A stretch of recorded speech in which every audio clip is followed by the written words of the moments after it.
I'm going to finish this up. The final chapter talks about more minimalism, and it brings up just things in the same direction. But I want to kind of swoop back and and and give some generic electronic music and stuff of this era. Um, this was the very first electronic piece, and I play this because I want you to understand where all this came from. These were the sounds of the first electronic music piece that was widely centered around. It was by a guy named Edgar Varese. He was French, and he played it at a World's Fair in 1958. Poème électronique. Hear this? This was being done with a sound generator, and you could produce that, but it was also had a combination of some live sounds as well. You'll hear some of those, but it was all recorded, and it's from this that we then have a departure into electronic music. Um, I I was fortunate to play this this piece by, his name is Mario Davidovsky. I didn't play it. I actually was the electronics guy. Um, and he wrote these four different synchronisms. He wrote one for cello, one for flute, I think one for violin, and something else. Whereas the traditional instrument is accompanied by something electronic. This is the flute piece.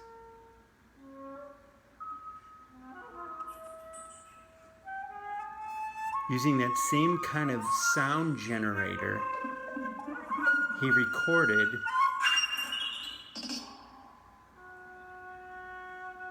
that stuff. Listen to that. Totally wild. This was done in the late 60s.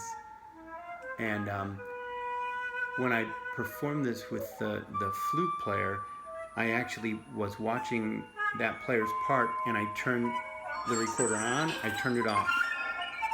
I turned it on, I turned it off.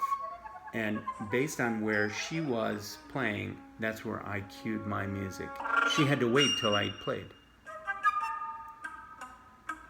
She's using some effect. Isn't that interesting? Okay, another thing that happened is that electronic music started to expand. This is music of Bach, synthesized by a guy named Wendy Carlos. Well, guy. His name was Wendell Carlos. He had a sex change. He became Wendy Carlos. Famous for making electronic versions of music. And he used Bach's music because it was so mathematical. And back in the day when computers, this was done in the late 60s, early 70s, computers were all key punched. Card punched.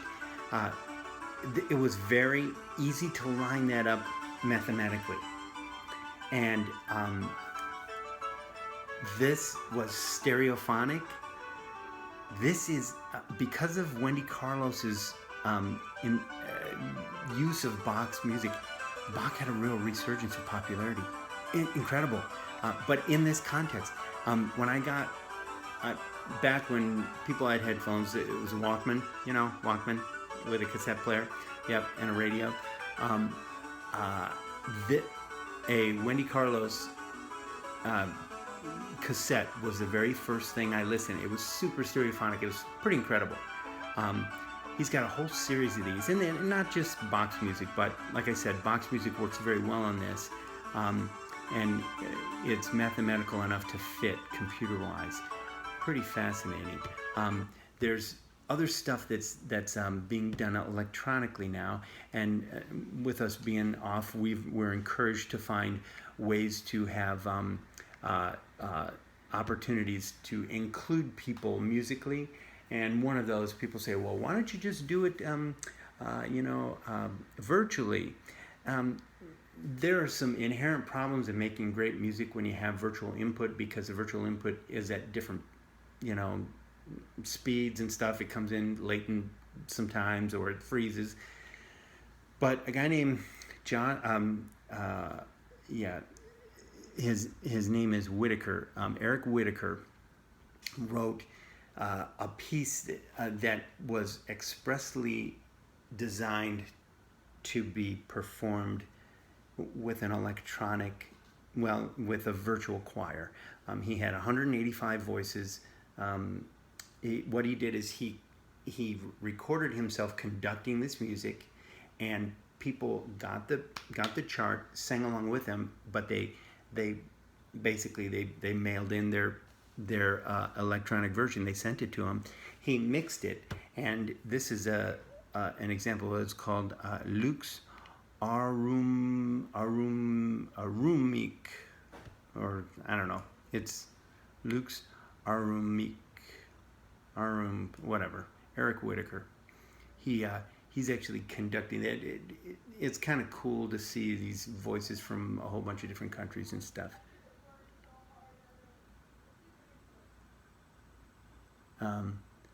But the thing about this is you mix it, and you I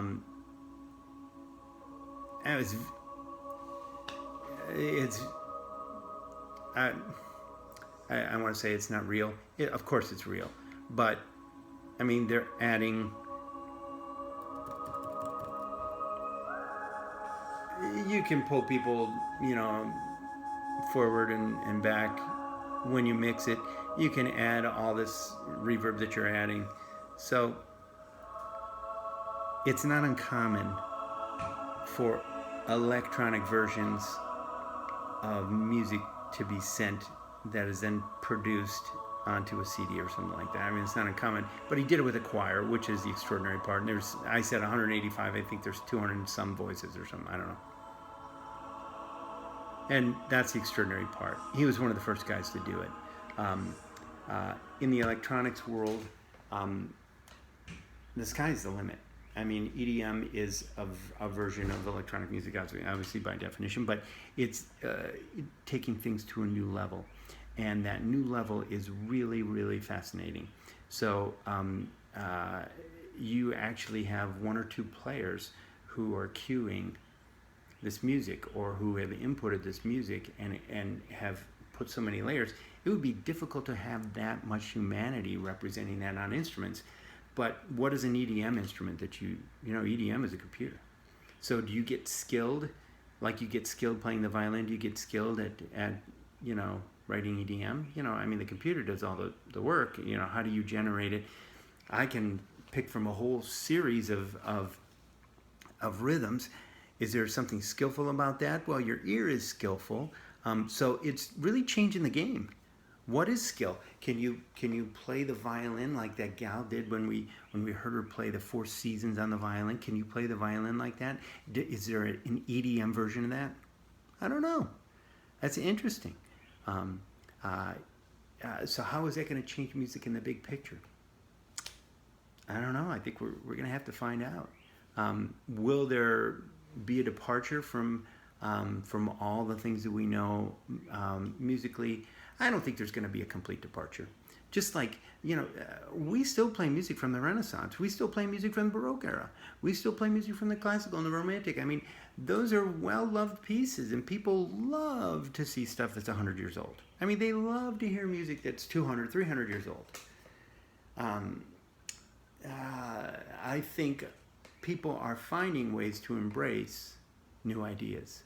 Nothing wrong with it. In fact, I think it's kind of cool. The whole thing about scratching and doing that on that DJs do, that's just a new way of taking old things and integrating that. And you're also bringing back some old things. So like maybe you have a 50s tune that you're scratching and you throw into your beats and stuff. It's a combination of the old and the new. So I don't think there's going to be a complete departure from that. I don't worry about that from a musician or a historian standpoint. But I think it's an interesting thought. And pop music has gone a certain direction. It's taken a lot of people on stage to very few people on stage in rock and roll to now even more and more people on stage. I mean, there are some bands that are pretty big. There are some bands that aren't all that big. There are some people who are famous because they play the ukulele and sing. How has YouTube and TikTok and all these little inputs that you have on Instagram, and how has that changed the world? Well, your exposure no longer is I have to have an agent. That changes the game completely. People become famous, they become wealthy because of the amount of views, not necessarily because of talent. Might be because it's weird, or because you're extreme, or because you're an idiot. And, that changes the game. It used to be that you had to be really, really good and study crazy, difficult stuff to become great. Well, it's not always the case. I want to encourage you to think about excellence and understand what excellence is. And you can hear Schoenberg, and you can hear it done excellently. And you could say, wow, does that meet the needs of people? And you just go, for some people, it probably does. I don't hang around those people. Or you could say, country music, boy, that's done excellently. I don't hang around those people. Or rap, that's done excellently, but I don't hang around those people. And you can look and appreciate it for the excellent way that it's done. Or you can look at something and say, you know what? I don't care what you're doing. That's just stupid. That's just like, what are you? You're wasting my time here. It's okay to have that opinion as well. I want to caution that everything gets a prize. Everything is acceptable. Everything, we can call anything art. I remember when I pounded on the table that first day, okay, is this music? Yeah, well, sure, it's music. Is it good music? No, that's different.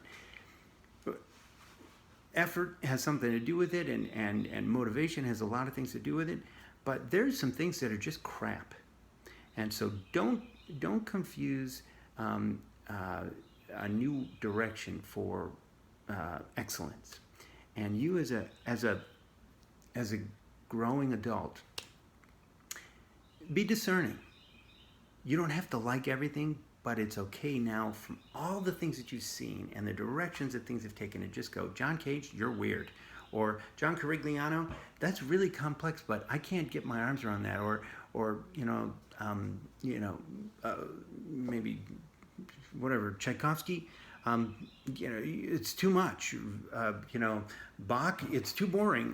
Whatever. It's okay to say that, but I want you to discern, and maybe try to find the good or the not good in everything to make your discernment. All right. I think we finished the book. Yeah. All right. Thanks.